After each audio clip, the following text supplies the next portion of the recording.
but the deputies are doing that right now for some extra pay. And it's a dangerous job because our deputies deal with a lot of locals, and I have right now too many young officers. Oh.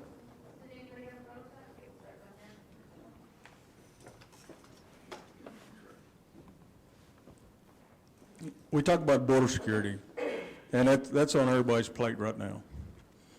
Now, as far as border security is concerned, we do get emails from Adelardo McAllen that supplies us intel. And I know Armando worked a lot of interdiction. It takes a special person to do that, believe me. Now, the problem we have is we can't put young officers out there on the road right off the bat. We do need training for these young men and women. And training comes out of in-house DPS, but they need to be provided some kind of officer safety training and training to interdict. But border security is right here in our backyard. It's going to be with us forever. And the way you handle these programs like Stone Garden and Border Star is, it all starts with accountability. Because if the federal government gets those records and they're messed up, you're out of this operation. And that's a problem we're having at times. You have to have somebody on board that's worked these programs and be accountable, and you have to turn in your paperwork on time. Or those programs won't be there for the deputies to make a little bit of extra pay. And do they provide stolen vehicles and loads of marijuana or people at times? Yes, they do. But it all comes down to accountability on what happened. Did you have something to say, Mr. Juan? Agree. Training, a must. For this type of work, it requires a lot of training. But not everyone is going to be suitable for that type of work. I agree with that. Not everybody. It's not for everyone. You got to be a motivated individual. You got to be a guy that's want to do it. You got to want to do this. If not, it's not going to work. Now, on top of that, we're within 100 miles of the border. This Interstate 35 ends at the bridge, Lincoln Juarez Bridge. I don't think the community, I don't think everybody's aware of what transports on that interstate. It's unbelievable. What stops here in town, what gets back on and goes. We have a lot of entrepreneurs here in town that are self-employed, that transport humans. We have a whole bunch of them. Diddy for a fact, Pearsall for a fact. And it's happening day in and day out. People that, here you are working double jobs, you know, to make ends meet, and this individual just does 2 loads a week. Abandons a vehicle that he stole maybe in San Antonio, brings it back, picks up, and there goes your pursuit. That's why these officers are having pursuits day in and day out. Multiple pursuits. What are we supposed to do? Allow people that we don't even know who they are to come through our country? I don't think so. I think that needs to. We need to do some training, effective training, put out a game plan. What are we going to do when you become a victim of a pursuit? I was a victim of a pursuit not so long ago. I got some free advertisement on an incident that occurred here in town. And you know, that got me mad. It brings back to the same question he brought up earlier. You know, 2 counties before they brought it into our city of Pearsall, and no one stopped it. That has to change. That's true. It does have to change. I'm not here to Monday quarterback no one's pursuit because it's not fair to the officer that's involved in that pursuit to Monday quarterback it. But I do say this, we're going to have to implement some kind of training. What are we going to do if a pursuit's going to try to get into our, and I know the chief's doing a great job because he blocks the exit. Okay. All right, who's next? Okay, so we're going to enter the 3rd round. Did you have a rebuttal, or you were good with what you said? No, yeah, I have. You have, because you have 1 rebuttal. Okay.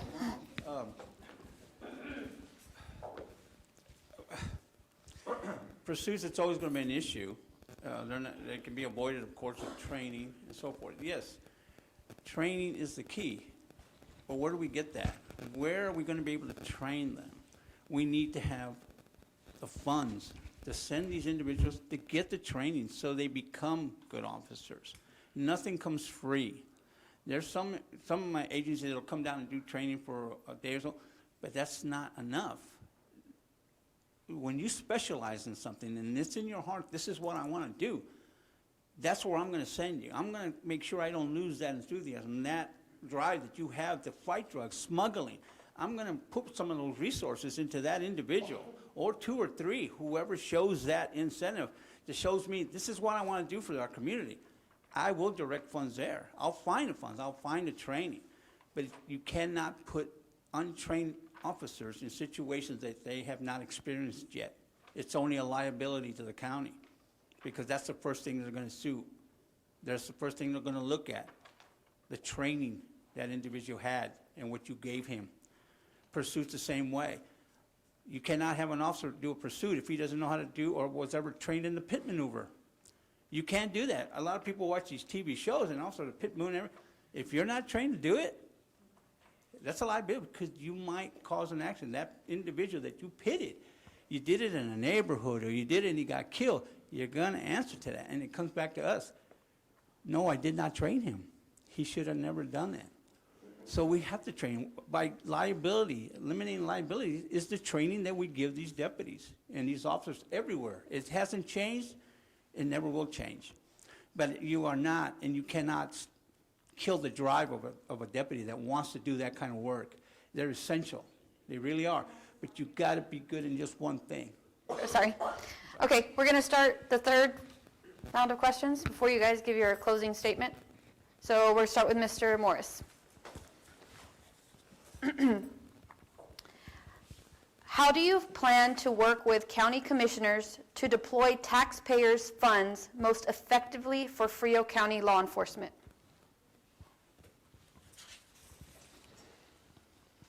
Well, I think initially what I have to do is develop a relationship with the commissioners. And what I need is the commissioners to trust me. And a lot of that goes back to my reputation. Once you're a peace officer, you live in a glass house. And if you don't know that when you start, you got in the wrong business. Because everybody's looking at you. You go to HEB, people are looking at you. You go to Walmart, people are looking at you. So you start off with a solid reputation. You go to the commissioners, you explain what your budget needs to be. And like I talked about a while ago, everything needs a justification. But as far as building a relationship, it's about trust. And they have to look at Mike Morse and say, you know what? I trust this man. His decisions are sound. His decisions are fiscally sound. He's not trying to blow any smoke. He's trying to help this community. He's in it for the right reasons. And that's where it starts, at a ground level. You have to build that relationship with your commissioners and the county judge and everybody else involved. I mean, you can't be a flash in the pan and come in there one day and say, I need this, I need that, and then don't show up again. Because you have to be consistent. Consistency is what makes good, honest people. The way they act every darn day. Did I get the same question? If they have anything to say in your rebuttal? Nope, okay. Can you just repeat it? The question? Yes. How do you plan to work with county commissioners to deploy taxpayers' funds most effectively for Frio County law enforcement?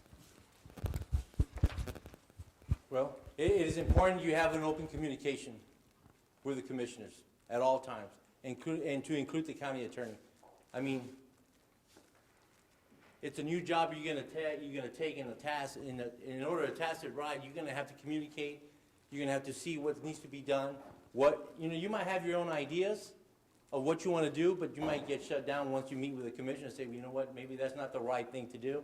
Let's try this. So you're going to have to be able to work with them 100% in order to move forward.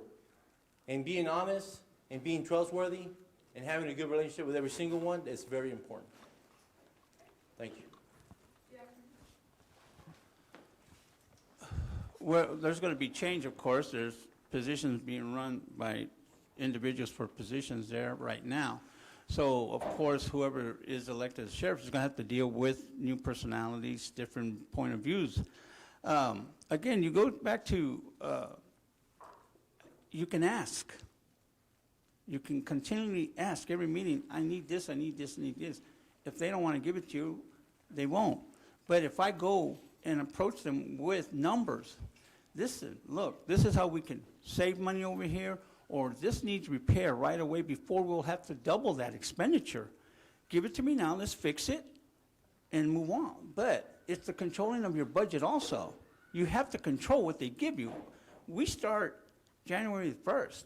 Already a budget's going to be in place. So you're going to have to work with the budget they gave the last sheriff and make it work all the way until when they start again with the budget. Then that's the opportunity. You'll have that time then already to come up with, hey, this time that I've been here, we need this and this and this, and this is the cost. Can you budget that into a line item? Can you increase my line item on vehicle repairs and so? That's how you get, I mean, we're all different individuals. If they sit there and they look and they agree and you show them the numbers, I can guarantee you they'll work with you. They will give you the money to do things. But you've got to show the numbers that you really need it. They're just not going to give you taxpayers' money. Justify the needs, I can guarantee every commissioner will work with you. One thing I would like to see change is commissioner meetings go to the afternoon. I really never really enjoyed that you don't have the chance to go sit there and listen to what they're talking about. What are they putting out there for you before it's too late? City council is at night, they're the same way. Why are the county commissioners not doing it at night also? To give you the opportunity of people to go there and listen to them. Yeah. Okay, so the next question, Mr. O'Brien? No, it's your question. Oh.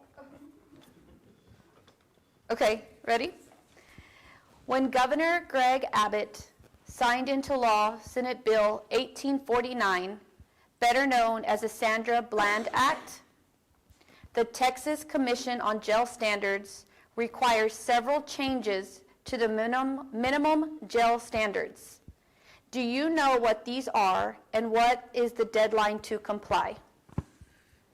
No, I do not. Okay. I don't. Okay. Does anybody like to speak on that? Okay, well, then we'll go on to the next question. Mr. Romo? What plans do you have for the reopening of the Frio County Jail, and how will you ensure that it meets state inspection standards?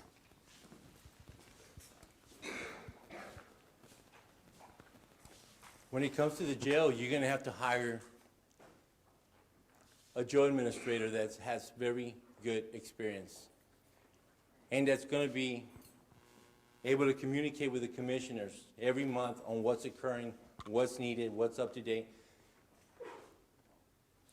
You know, to keep up a jail that's been let go for a long time, you know, it didn't happen yesterday. You know, it's something that's occurred and it's been occurring, and no one can pinpoint when it started. You know, until all of a sudden we get a surprise visit and the jail administrator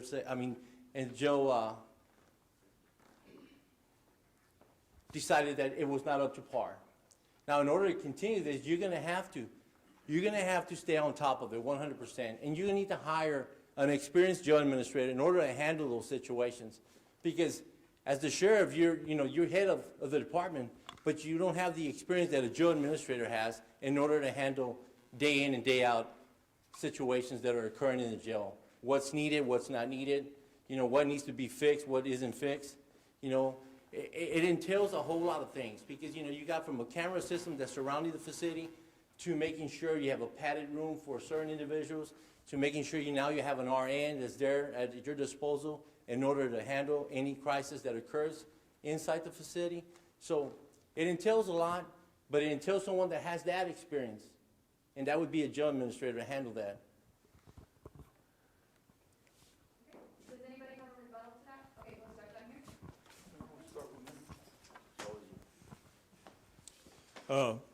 here. I agree with Armando. We need some guidance on this issue. Whether it's from the jail standard board or from somebody who's done this for 30 or 40 years, we need some guidance. Now, my idea is a little bit out there, but I'm gonna give it to you anyway. Why not open that jail and let the public go look at what we're up against? Let them make a tour of that jail and see what is actually there and not there. And then they make your decision. Because everything right now is based on perception of what we actually have in that infrastructure.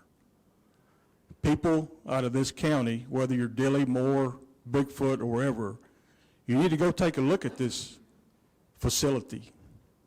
And then you pass judgment. Don't pass judgment that, oh, don't pour any money into it, or bulldoze it, put up a new one. Go find out for yourself what that facility looks like.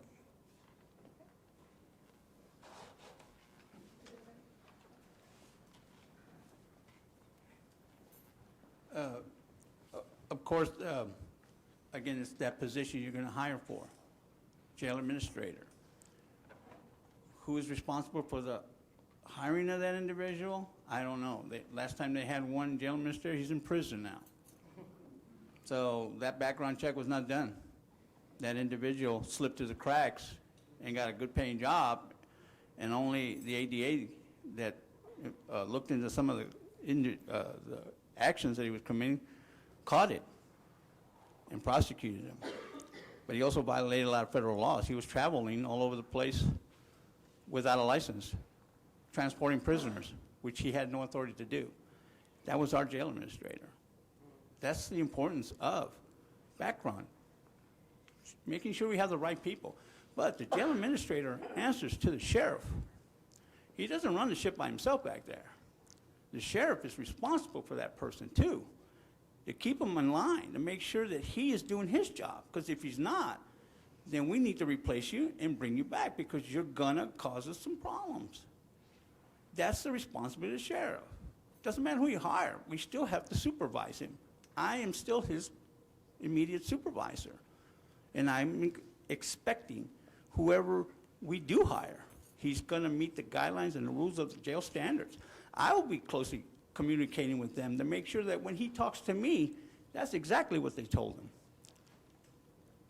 Going in to look at the jail, that'd be fine if it's a museum.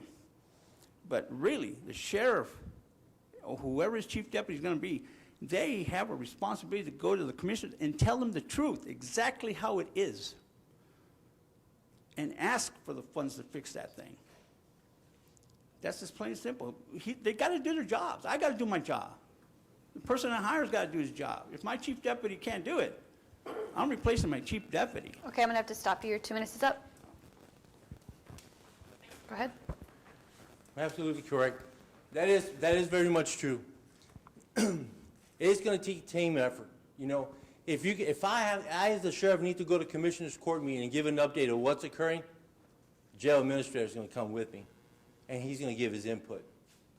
You can't just send somebody alone to go give input. I'm here, I'm the sheriff, I'm here to talk about the jail. No. Your jail administrator needs to take responsibility for his doing. And just like he mentioned, he's replaceable. We're all replaceable, you know. Except as an elected official, you have 4 years, but I mean, you're still everybody's replaceable. So yes, it takes teamwork. You do have to go, everybody has to put their efforts together, and you have to discuss with the commissioners of what's occurring, what's needed. And I'll say it again, I know a tour of the place would be great. It might not be healthy, to be honest with you.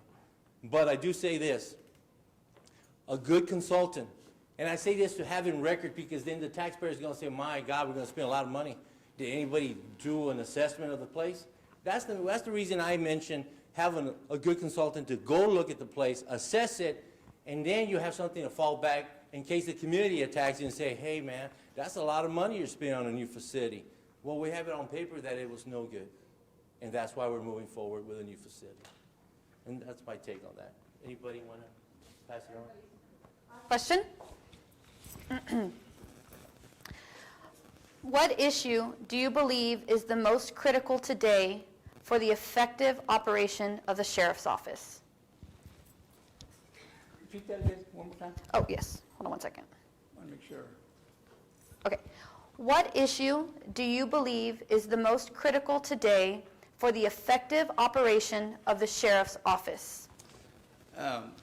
My take on it, again, from the top, be accountable from the top all the way down to the bottom. You have to be held accountable for your actions. If I'm elected sheriff, I'm telling you right now, hey, I'm going to hold my men and my staff accountable. If you're not, then this is not the place for you to work at. We're all replaceable. You're giving me, if elected, a job for 4 years. This is my interview right now, trying to convince you to give me that job. For 4 years. That means once I take it, I'm driving already. My goals are going to be met. I'm going to make every effort to meet all the goals. And I can't do it alone. So my staff and the people I hire are going to do it together. If you can't pull the weight, you got to go somewhere else. Plain and simple. And we don't have time for that. The jail needs to be fixed. That is the main issue right now.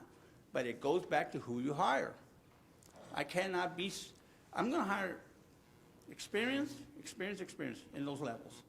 I'm going to create a CID department, criminal investigating department, that'll oversee the reports and investigations that our staff brought to them.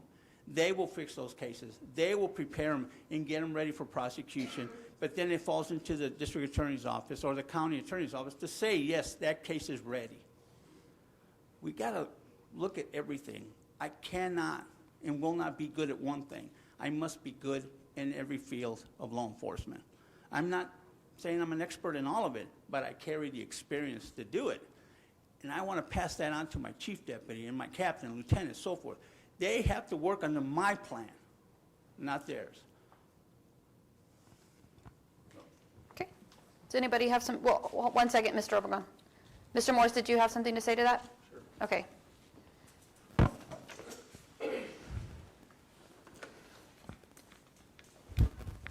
I agree with Ray on that topic of accountability. That's huge.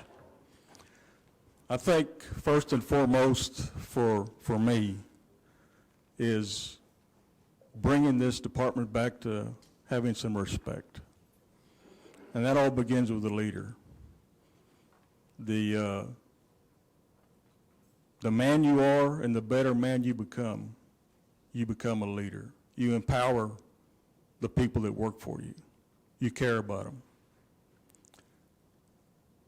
I've had so many role models in my life that the way I've conducted my life was to help other people.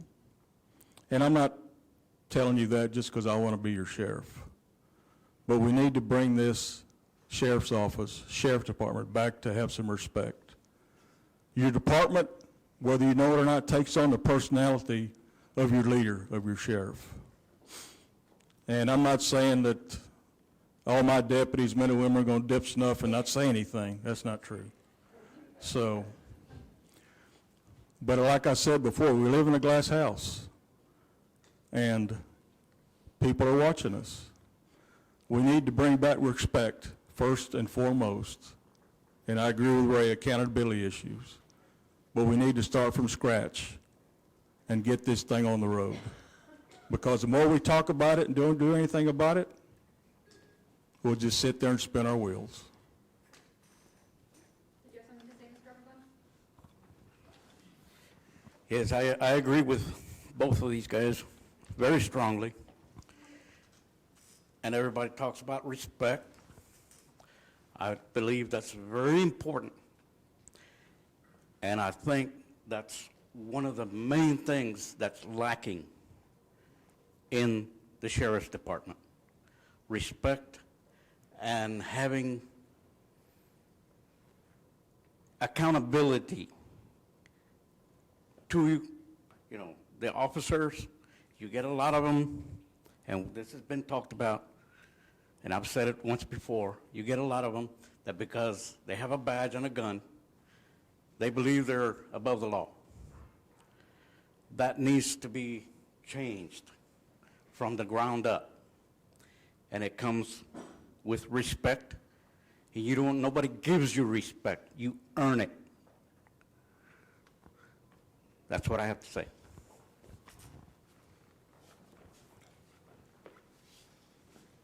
leadership, as the sheriff, you do have a lot of power. But in order to work with in order to work with your agencies, your other agencies and your deputies, you need to develop some kind of like, you can't put yourself at a higher level. You gotta get on the ground and motivate them, lead them to do the things you want them to do, so they can be motivated to come to work. If you get them like that, other agencies will pick up on that real quick. This group is really motivated, they're working. The chief, the sheriff, he's there working with them, alongside them. You gotta motivate them, because they gotta look at someone. You know, you can tell them, hey, I need y'all to go work this and that, but you need to motivate. The same way goes with other departments. You're gonna have to work hand in hand with them and work as a team and work together. Because